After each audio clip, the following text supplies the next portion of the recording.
안녕하세요. 머니머니 시즌2 진행을 맡은 조선일보 유소연 기자입니다. 오늘도 유튜브와 여러 방송에서 머니 트레이너로 활동하고 계시는 돈줄남 우리 김경필 작가님 모셨습니다. 네, 반갑습니다. 방송과 유튜브에서 머니 트레이너로 활동하고 있는 김경필 멘토입니다. 네, 오늘은 김 작가님과 함께 은퇴 이후에 풍요로운 노후를 위해서 40대, 50대가 당장 해야 할 일을 주제로 이야기 나눠보도록 하겠습니다. 네. 조사들 보면요. 네. 노후 한 달 생활비로 매달 300만 원은 있어야 된다. 이런 얘기들 많더라고요. 뭐 현실적으로 500만 원은 필요하다 요즘에 이런 얘기도 있는데 네. 은퇴 설계할 때 얼마 정도 책정하는 게 좋을까요? 진짜 노후에 생명 연장을 하는 최소한 돈이 얼마냐 이렇게 보면은 뭐 여러분도 아시겠지만 2024년도 기준으로 1인 가구의 최저 생계비가 지금 133만 원이라고 하니까 1년에 1,600만 원만 있으면 일단은 죽지 않고 버틸 수는 있겠죠. 근데 이제 우리가 원하는 노후는 그런 거는 아닐 거고 좀 전에 우리 기자님이 얘기했던 것처럼 300만 원 이렇게 얘기하는데 300만 원이면은 뭐 그 1인 가구의 최저 생계비보다야 뭐 2배 이상이니까 조금 그거보다는 여유 있게 살 수가 있겠죠. 근데 이제 여러분들이 이렇게 생각을 해볼 필요가 있을 것 같아요. 지금 여러분들이 쓰는 생활비에 답이 있지 않을까요? 그러니까 여러분들이 지금 얼마 쓰고 사세요? 한 달에 얼마 쓰는지를 머릿속에 떠올려 보면은 거기에 답이 있는데 뭐 예를 들면 이럴 수 있죠. 내가 지금 한 달에 쓰는 생활비를 떠올려 봤는데 나는 지금의 삶을 너무 만족스럽지 않다. 나 이렇게 살고 싶진 않다. 그러면 당연히 그보다 더 들어갈 거고 그냥 뭐 나는 이 정도의 생활 수준이면은 만족한다. 그러면 이제 그 정도의 돈이 들어가겠죠. 근데 문제는 뭐냐? 여러분들은 지금 일을 하고 있지 않습니까? 월요일부터 금요일까지 회사 가가지고 그 많은 시간을 회사에 쏟아붓고 있고 토요일, 일요일만 여가 생활을 보내는데 지금 쓰는 생활비가 그건 거야. 근데 은퇴라는 건 우리가 생각할 때는 물론 요즘은 은퇴한다고 뭐 완전히 100% 노는 분은 많지는 않지만 그래도 월요일부터 금요일까지 풀타임 잡을 하진 않을 거 아닙니까? 월요일부터 금요일까지 일 안 하고 지금은 월요일부터 금요일까지 일하고 토요일, 일요일 날만 여가 생활 보내는데 그 생활비를 쓰셨는데 은퇴하고 나서 뭐 월, 화, 수는 어디 가서 뭘 좀 한다고 치고 목, 금, 토, 일을 여가 생활을 보내는데 그 생활비로 되겠어요? 안 되죠. 그러니까 여러분들이 지금 쓰고 있는 생활비에서 교육비라든지 뭐 이자라든지 이런 거는 나중에 안 나갈 수 있으니까 빼고 남는 금액에 저는 2배는 필요하다고 봅니다. 그러니까 그 2배 정도를 딱 떠올려 보시면 숨이 콱 막히시는 거지. 네. 한 500만 원 필요한 거 아니야? 진짜 그런 거예요. 왜냐면 집에서 그냥 뭐 땡플릭스만 보면서 일주일 내내 그냥 붙잡고 버티겠다. 한 달, 2달은 되겠죠. 그리고 여러분들이 뭐 일제강점기나 6.25 전쟁 같은 거를 겪은 우리 조부모님 세대라면 당연히 뭐 그분들이 한 달에 100만 원, 50만 원도 안 되는 돈 갖고도 그냥 재밌게 뭐 재밌지는 않겠지만 생활하시지만 여러분들은 다르잖아요. 그러니까 그게 현실적인 거예요. 그러면 딱 답이 나오는 거죠. 10년은 더 일을 저는 감히 말씀드리는데 네. 은퇴를 한다라는 거를 나는 그냥 집에 남자분들 같은 경우에 아내분한테 나 내일부터 회사 안 가. 이제 은퇴야. 그리고 집에 있을 수 있는 마음 편하게 저는 많지는 않을 거라고 보거든요. 근데 이제 그것도 행복은 아니에요. 그러니까 예를 들면 막 굉장히 공무원으로 30년 이상 재직을 하시고 은퇴해가지고 집에 이렇게 있는 분들이 편안하지가 않아요. 오히려. 그러니까 저는 무슨 말씀드리고 싶냐면 지금 40대, 50대 분들의 최대의 경제 무개념이 뭐냐면 60 즈음에 보통 정년퇴직을 많이 하니까 60 넘어가서 내가 가만 보니까 국민연금이나 이런 거 나온 걸로는 도저히 생활이 안 될 것 같고 그래서 어떤 게 돈 되는 일일까를 생각하는 거야. 그러니까 많은 분들이 자꾸 자기 회사 생활하고 나서 끝나고 나서 야 어떤 게 돈이 될까 생각을 해서 많이 하는 것 중에 하는 행동이 뭐냐면 공인중개사 자격증을 딴다. 네. 부동산이라도 좀 해야 되겠다. 그 다음에 또 어떤 분들은 야 그럼 뭐 조그만 자본 갖고 카페라도 하나 해야 되겠다. 바리스타 자격증을 딴다든지. 어떤 분은 뭐 중장비 자격증, 뭐 대형 운전 버스 같은 거라도 좀 운전할까. 이런 거를 생각을 하신다는 거죠. 그게 진짜 경제 무개념이에요. 제가 봤을 때. 왜 그러냐면 중장비 자격증을 따면 여러분을 과연 써줄까요? 그 자격증 있는 분들 생각보다 많거든요. 근데 여러분들은 필드 경험도 없고 경험도 없는데 누가 여러분한테 그 짐을 맡겨? 여러분 넥타이 매고 직장생활 구두 신고 20년 30년 하시는 분이 마을버스부터 시작해야 되는데 할 수 있을까요? 안 돼요. 그리고 바리스타? 뭐 그거는 뭐 하시는 분들도 있긴 한데 공인중개사? 여러분 이게 뭐가 잘못됐다는 거니? 뭐 공인중개사 자격증을 따서 공인중개사에 도전하시는 분, 바리스타로 카페 하시는 분이 나쁘다는 게 아니라 좀 오해하지 마십시오. 그런 분들이 잘못됐다는 뜻이 아니라 그냥 뭐가 잘못된 거냐면 내가 바리스타가 나랑 맞아? 공인중개사가 나랑 맞아? 중장비가 나랑 맞아도 생각 안 하고 야 그게 돈이 되나? 라는 게 잘못됐다는 거예요. 그러니까 뭐가 문제냐? 제가 지난 시간에 한번 말씀드렸죠. 성공한 사람들이 뭐라고요? 자기가 좋아하는 일을 성공시켜서 돈이 되도록 한 사람이잖아. 그럼 그 사람들이 아 이게 돈이 될 것 같아 그래서 자기를 억지로 거기다 맞춘 게 아니에요. 일론 머스크가 뭐 레리 앨리슨이 뭐 그죠? 뭐 이런 사람들 마크 저커버그 뭐 이런 사람들이 아 요게 돈 될 것 같으니까 나를 거기다 맞춘 사람이 아니라 그냥 자기가 좋아하는 일을 가지고 돈 되는 일 만든 거잖아요. 그러니까 이 순서가 여러분 노후 준비할 때 순서가 어떻게 되냐면 여러분도 아시죠? 아 진짜 딱 정년 마치고 나와서 딱 집에서 아무것도 안 하고 경제활동 안 할 수 없다는 건 인정하시죠? 그렇다면 지금 40대 50대라고 하면 내일 모레가 은퇴는 아니잖아요. 내일 모레 은퇴는 아니잖아요. 그럼 앞으로 한 5년이든 10년이든 15년 남았잖아요. 그럼 이제 뭘 준비를 해야 되냐면 여러분들이 좋아하는 일. 자, 여기서 좋아하는 일 하면 또 오해하시면 안 돼. 많은 분들이 좋아하는 일을 찾으라 그랬더니 나 색소폰을 배우고 싶다. 나 뭐 스킨스쿠버를 배우고 싶다. 아, 여러분 제가 말하는 여러분들이 좋아하는 일, 잘하는 일이라는 거는 다른 사람의 필요를 해결해 주면은 그게 뭐가 되죠? 다른 사람의 필요를 해결해 주면 그게 소득이 되죠. 네. 여러분들의 필요를 해결하면 뭐가 돼요, 그게? 내가 어떤 욕구가 있어. 근데 그 욕구, 내 필요를 해결해. 그럼 어떻게 돼? 그건 소비가 되죠. 네. 그러니까 소득이 되는 일은 다른 사람들의 필요를 해결하는 일이에요. 제가 여기서 말하는 일은요. 여러분들이 잘하고 좋아하고 정말 너무 행복하게 할 수 있는 일은 다른 사람의 필요를 해결해 주는 일. 자, 유튜버, 저도 유튜버죠. 인플루언서다. 유튜버는 어떤 필요를 해결하느냐? 많은 대중들한테 요거 너무 궁금한데 이런 거를 해결해 주는 필요를 해결해 주는 일을 하는 거잖아요. 그러니까 한마디로 여러분도 여러분이 잘할 수 있는 일 중에 많은 사람들의 필요를 해결해 줄 수 있는 일을 찾아야 돼. 근데 그게 금방 찾아질까? 그 쉽지는 안 찾아요. 만약에 기적적으로 찾았다고 생각을 해보세요. 여러분들이 정말 잘할 수 있는 일, 좋아하는 일을 찾았어. 기적적으로. 근데 그게 돈이 안 돼. 돈이 돼야 되잖아요. 돈이 안 돼. 네. 그러니까 여러분 잘 보세요. 이걸 찾는 일도 힘들고 이걸 찾았는데 이걸 또 돈 되도록 성장시키는 것도 힘들어. 뭐가 필요하다는 거야? 시간이 필요하다는 거야. 그러면 그 여러분들한테 여러분이 잘하고 좋아하고 행복하게 할 수 있는 일을 찾고 그거를 성장시켜서 결국은 그게 어느 정도 여러분들의 경제적인 소득으로 성장할 수 있도록 하는 것은 상당한 시간이 필요하다. 그 시간을 벌어주는 게 뭡니까? 그게 월급이에요. 여러분들이 지금 월급 받고 있잖아. 그 월급을 왜 주는지 아세요? 그거 빨리 찾으라고.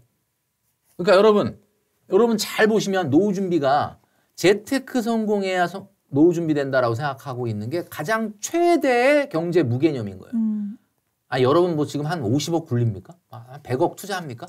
여러분들이 가지고 있는 그 투자 규모나 생각하는 수준에서 그게 대박이 나서 여러분 노후가 안정적으로 이제 완전히 나는 뭐 100세까지 놀고 먹을 수 있게 성공하는 투자가 가능하다고요? 아마 어려울걸요? 제가 뭐 재테크가 아예 필요 없다는 건 아닌데 중요한 건 그 메인이 아니라는 거예요. 그러니까 여러분이 정말 좋아하고 잘할 수 있는 일을 찾은 다음에 그 일이 돈이 되도록 성장 발전시켜야 되는데 그거는 상당한 시간이 걸리는데 그 시간을 벌어주는 게 뭐냐? 그게 여러분의 월급이라고요. 근데 오늘 저희 주제가 당장 해야 할 일인데요.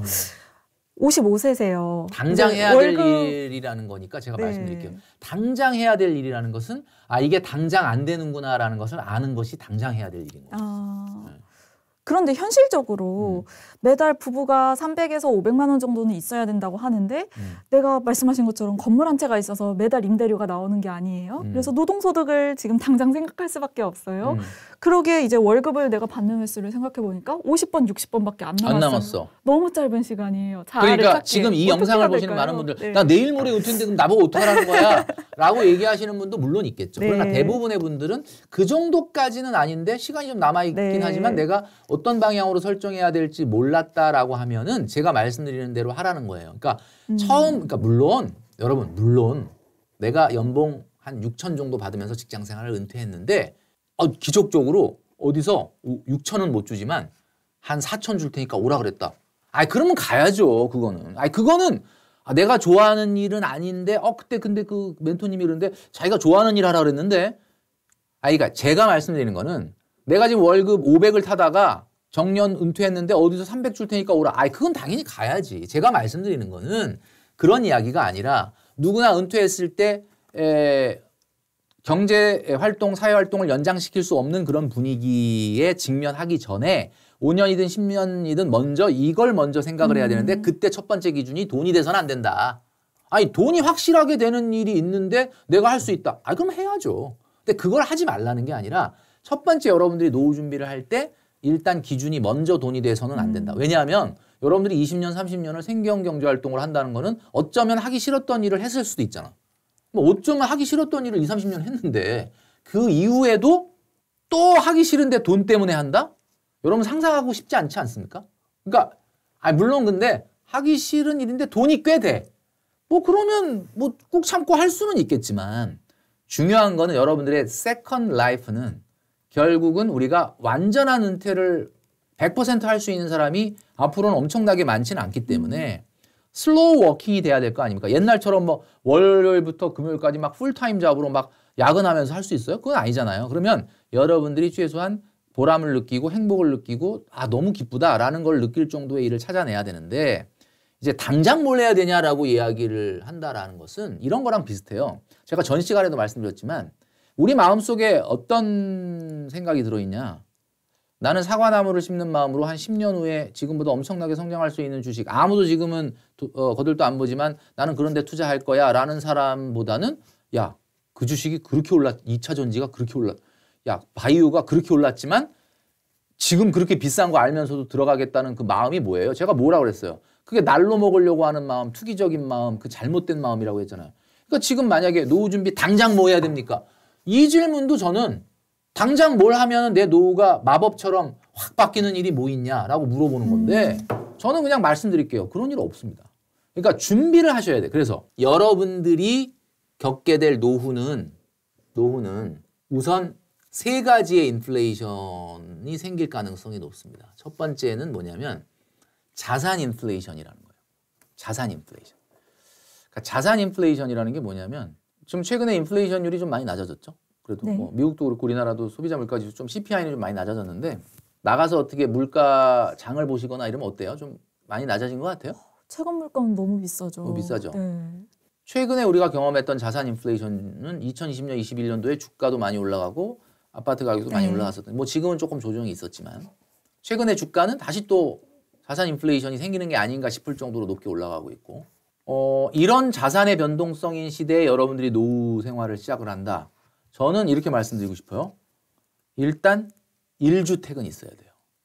그러니까 1주택이라는 게 여기서 말하는 주택이라는 말 대신에 아파트라는 말로 바꿔서 1아파트는 있어야 돼요. 아파트를 산다 그래서 부자가 된다는 뜻은 아닌데 아파트는 있어야 여러분들이 이 자산 변동성, 인플레이션이 심한 시대에 여러분들의 돈을 지킬 수가 있어요. 인플레이션을 해지할 수가 있어요. 그래서 아파트가 막 부자가 되는 길은 아니지만 여러분들의 그 급격하게 커진 자산 변동성 시대에 여러분들의 돈을 잃어버리지 않을 가능성이 있다. 이걸 좀 꼭 기억을 하셨으면 좋겠고요.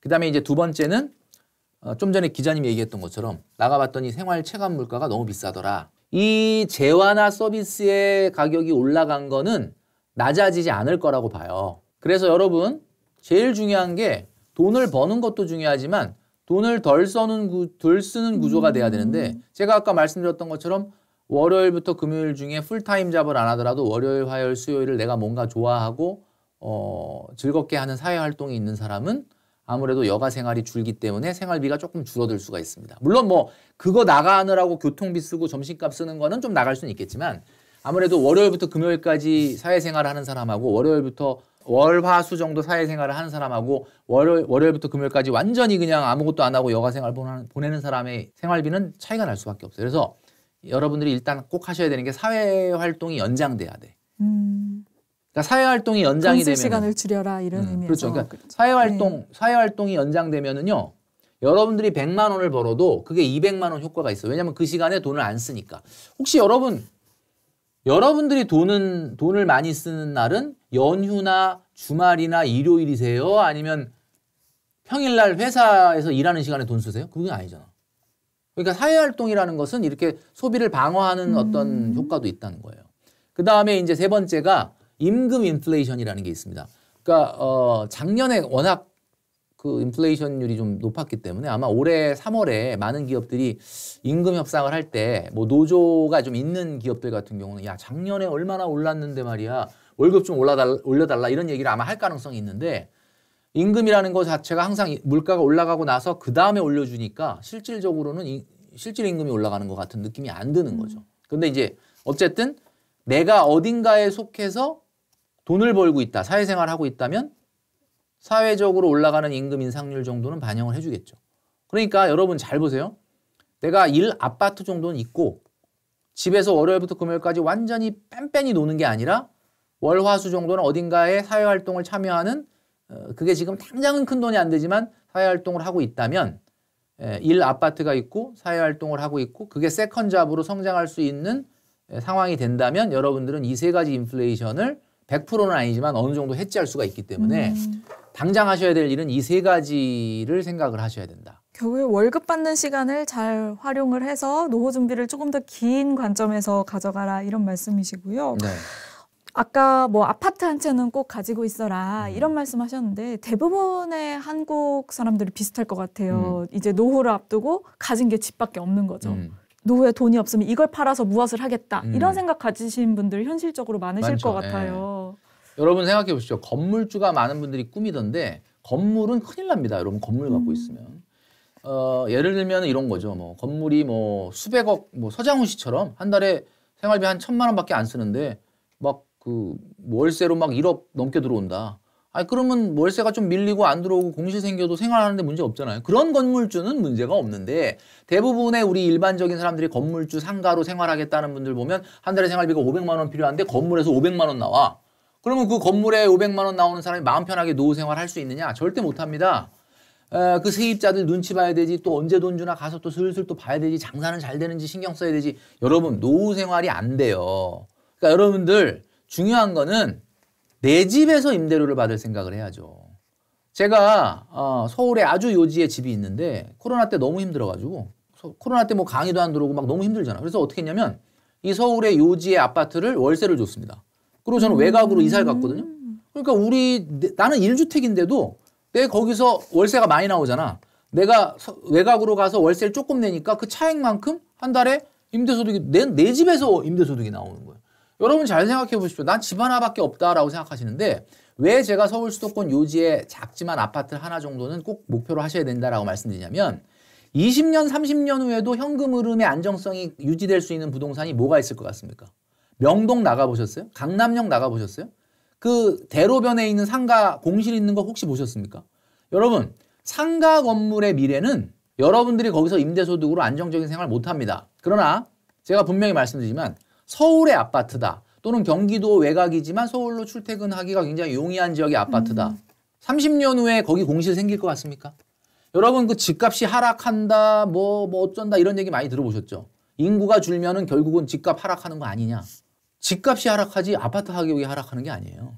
주택 가격은 전반적으로 하락하는데 서울 같은 경우는 지금 아파트 비중이 55%밖에 안 되거든요. 경기도는 67%예요. 그러니까 경기도는 좀 아파트 비중이 높아요. 한 10채 중에 한 7채가 아파트인데 서울은 그 오랜 기간 동안 재건축을 못하도록 했기 때문에 지금 아파트가 55%밖에 안 됩니다. 그 얘기는 무슨 얘기냐면 아파트는 희소성이 있어요. 아파트에서 어마어마한 월세가 나오진 않지만 아파트의 월세의 특징은 절대로 현금 흐름이 안정적이다. 여러분 나중에 돈이 여유가 있으면 그냥 나도 나중에 노후에서도 강남에 살 수 있지. 근데 문제는 내가 만약에 그렇지 않다 그러면 그 요지의 집을 어떻게 임대 주고 나는 조금 외곽으로 빠지면 되잖아요. 아파트가 공실이 수도권 서울에서 날 것 같습니까? 안 나요. 여러분 아시겠지만 지금 대한민국의 월 가구 소득이 3천만 원 이상인 가구가 70만 가구가 넘어요. 근데 강남구하고 서초구에 아파트가 몇 개 있는지 아십니까? 35만 개가 안 돼요. 그러니까 여러분 이걸 잘 보시면은 현금 흐름의 안정성, 그러니까 현금 흐름의 수익률이 좋다는 얘기는 안 했습니다. 수익률이 좋지는 않지 당연히. 들어가는 돈에 비해서 월세가 나오는 건 적어요. 그렇지만 이 현금 흐름의 안정성이라는 게 뭐야? 제가 지금 월세 받고 있는데 저 한 번도 이 세입자가 월세 내는 날 돈 안 들어오는 거 아니야? 걱정해 본 적 없어요. 왜? 누가 아파트에 월세를 밀려? 이게 상가 건물도 아닌데. 여러분 그래서 제가 아까 1아파트를 일단은 최소한의 목표로 가야 된다라고 말씀을 드린 거예요. 작가님께서 돈줄남으로 활약하고 계시잖아요. 네. 400 세대한테 한마디 꼭 하고 싶은 말씀이 있으시다면 해주시기 바랍니다. 네, 지금까지 많은 얘기를 했는데 또 한마디를 하라고 하니까 상당히 어렵긴 합니다. 자, 그런데 이제 가장 중요한 것은 여러분 인생이 과거에는 100세 시대 그러면 진짜 100세까지 살까라고 생각했는데 지금 90년대생들의 평균 기대 수명이 95세라고 합니다. 자, 그 얘기는 무슨 얘기냐면 진짜 조금 평균보다 더 건강해버리면 진짜 100세를 사는 시대가 된 거예요. 자, 그렇다면 여러분 잘 생각해 보십시오. 소득 없이 30년 넘게 40년 생활할 수 있습니까? 얼마나 도대체 부자길래? 안 되거든요. 그 얘기는 무슨 얘기냐? 일을 하는 강도는 줄어들지언정 경제활동은 70세까지 이어져야 된다라는 어떻게 보면 이 끔찍한 진리를 받아들이셔야 돼요. 거부한다고 거부가 되는 게 아니에요. 받아들이셔야 돼요. 자, 제가 무슨 말, 하드워킹, 풀타임 잡을 70까지 한다는 뜻이 아니고 슬로우 워킹, 행복하게 즐겁게 사회활동을 70까지 연장해야 돼. 자, 이 숙제가 우리한테 떨어진 거예요. 어떡하실 거예요? 이 숙제를 해결했는데 여러분들이 지금 40, 50대야. 아직 시간 좀 남아있잖아요. 제가 오늘 드린 말씀을 다시 한번 리와인드해서 들어보시고 여러분들이 그러면 내가 어떤 제2의 인생을 살아갈 것이냐를 준비하시는 게 진정한 노후 준비다 라고 말씀드리고 싶습니다. 네, 도움되는 말씀 너무 감사합니다. 네. 다음 시간에 또 뵙겠습니다. 네, 감사합니다.